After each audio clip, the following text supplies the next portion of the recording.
ঠিক আছে ঠিক আছে ঠিক আছে।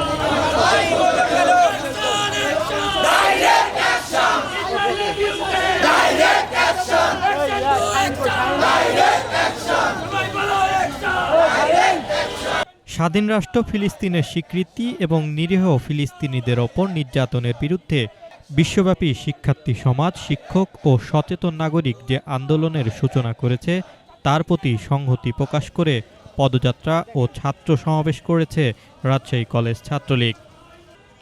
স্বাধীন ফিলিস্তিন ইস্যুতে বিশ্বব্যাপী চলমান ছাত্র আন্দোলনের প্রতি সংহতি জানিয়ে বিক্ষোভ ও পদযাত্রা করেছে রাজশাহী কলেজ শাখা ছাত্রলীগের নেতাকর্মীরা।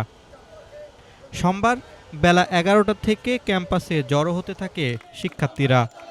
পরে পদযাত্রা শুরু হয়ে পুরো ক্যাম্পাস প্রদক্ষিণ করে একই স্থানে সমাবেশ করে তারা। এ সময় পশ্চিমা দেশে চলমান ইসরায়েল বিরোধী আন্দোলন করা শিক্ষার্থীদের গ্রেপ্তারের নিন্দা জানান তারা।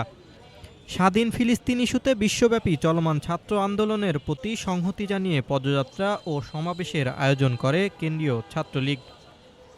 পূর্ব ঘোষিত অনুযায়ী রাজশাহী কলেজ ছাত্রলীগ ও কেন্দ্রীয় ছাত্রলীগের একই আয়োজনে সংহতি প্রকাশ করে। যুক্তরাষ্ট্রসহ বিভিন্ন দেশে ইসরায়েল বিরোধী আন্দোলনে অংশ নেওয়া শিক্ষার্থীদের গ্রেপ্তারের নিন্দা জানান ছাত্রলীগের নেতাকর্মীরা। এই বর্তমানে যে দেখতে পাচ্ছেন ইসরায়েল আর ফিলিস্তিনের যে যুদ্ধটা শুরু হয়েছে, যে ইসরায়েল যে ফিলিস্তিনের উপর নির্মমভাবে যে হামলা চালাচ্ছে নারী, শিশু, বয়স্কদের উপরে, তার তীব্র নিন্দা জানাই। বাংলাদেশ ছাত্রলীগ যেই আমাদের জননেত্রী দেশরত্ন শেখ হাসিনার নির্দেশনায় আমরা আজকে মাঠে নেমেছি, বাংলাদেশ ছাত্রলীগের নির্দেশনায়। সেই জন্য বাংলাদেশ ছাত্রলীগ সবসময় এই মানবতার পাশে, সাধারণ মানুষের পক্ষে এবং স্বাধীনতার পক্ষে।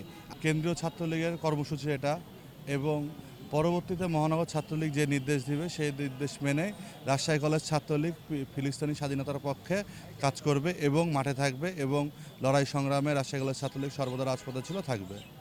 আমরা বাংলাদেশ ছাত্রলীগের নির্দেশনা মোতাবেক আজকে বাংলাদেশের প্রত্যেকটা প্রতিষ্ঠানে, শিক্ষা প্রতিষ্ঠানে ফিলিস্তিনের পতাকা এবং বাংলাদেশের পতাকা নিয়ে মিছিল এবং পথসভার আয়োজন করা হচ্ছে। এর ধারাবাহিকতা চলতে থাকবে যতদিন না ফিলিস্তিন স্বাধীন রাষ্ট্র হিসেবে ঘোষণা হবে। আমরা এইভাবে রাজপথে থেকে ফিলিস্তিনকে সমর্থন দিয়ে যাব। গোটা বিশ্ব যেন একত্রিত হয়ে বাংলাদেশের এবং পৃথিবীর শান্তির জন্য কাজ করে যায়, সেই লক্ষ্যে বাংলাদেশ ছাত্রলীগ কাজ করে যাচ্ছে। বাংলাদেশ ছাত্রলীগ শান্তির অগ্রদূত হিসাবে সবসময় রাজপথে ছিল এবং ভবিষ্যতেও থাকবে। আপনারা ভবিষ্যৎ কর্মসূচি ইনশাল্লাহ কয়েকদিনের মধ্যে জানতে পারবেন, এবং আমরা কিন্তু রাজপথে থেকেই এই কর্মসূচিগুলো চালিয়ে যাব এবং আপনাদেরকে জানান দিয়ে করব। আপনাদেরকে পাশে থাকার জন্য ধন্যবাদ জানাই। মিডিয়া যখন আমাদের কাছে সামনে থাকবে তখন কিন্তু বিশ্ববাসী জানতে পারবে। এই জন্য মিডিয়ার অনুরোধ থাকবে, বাংলাদেশকে স্বাধীন করার জন্য যেমন মিডিয়া ব্যাপক ভূমিকা পালন করেছে, ফিলিস্তিনকে স্বাধীন করার জন্য যেন মিডিয়া সেই রকমভাবে ভূমিকা পালন করে। বাংলাদেশ যেমন স্বাধীন হয়েছে, ইনশাআল্লাহ আমরা ফিলিস্তিনকেও স্বাধীন রাষ্ট্র হিসাবে গড়ে তুলতে পারবো। বঙ্গবন্ধুর নেতৃত্বে বাংলাদেশ স্বাধীন হয়েছিল, এবং বর্তমানে আমাদের প্রিয় নেত্রী জননেত্রী দেশরত্ন শেখ হাসিনার নেতৃত্বে সমর্থন দিয়ে আমরা ফিলিস্তিনকে স্বাধীন রাষ্ট্র হিসাবে গড়ে তুলতে পারবো।